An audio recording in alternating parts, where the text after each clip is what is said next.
গোপালগঞ্জে জাতীয় নাগরিক পার্টি এনসিপির কেন্দ্রীয় কর্মসূচি জুলাই পদযাত্রাকে কেন্দ্র করে পুলিশের ওপর হামলার ঘটনা ঘটেছে। এই সময় পুলিশের একটি গাড়ি ভাঙচুর ও আগুন দিয়ে পুড়িয়ে দেওয়া হয়। ঘটনার ভিডিও এখন ঘুরছে সামাজিক মাধ্যমে।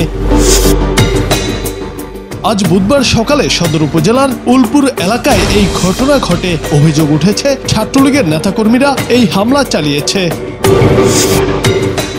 গোপালগঞ্জ সদর থানার ওসি মীর সাজেদুর রহমান বিষয়টি নিশ্চিত করে বলেন, জাতীয় নাগরিক পার্টির মাস জুড়ে জুলাই পদযাত্রার অংশ হিসেবে আজ গোপালগঞ্জ শহরের পৌর পার্কে পদযাত্রার কথা রয়েছে। সেখানে কেন্দ্রীয় নেতারা আগমন করবেন। তাদের পদযাত্রা বানচালের জন্য নিষিদ্ধ ঘোষিত সংগঠন জেলা ছাত্রলীগের সাধারণ সম্পাদক আতাউর রহমান পিয়ালের সমর্থকরা পুলিশের ওপর হামলা চালিয়েছে। তবে পুলিশ ঘটনাস্থলে আছে। চলতি মাসের প্রথম দিন থেকে দেশ গড়তে জুলাই পদযাত্রা নামে কর্মসূচি পালন করছে এনসিপি। এর মধ্যে দেশের বেশ কয়েকটি জেলায় এই কর্মসূচি পালন করেছে দলটি। মাসব্যাপী এই কর্মসূচির অংশ হিসেবে আজ বুধবার গোপালগঞ্জে পদযাত্রা করবে দলটি। জুনায়েদ আহমেদ, বাংলা টিভি।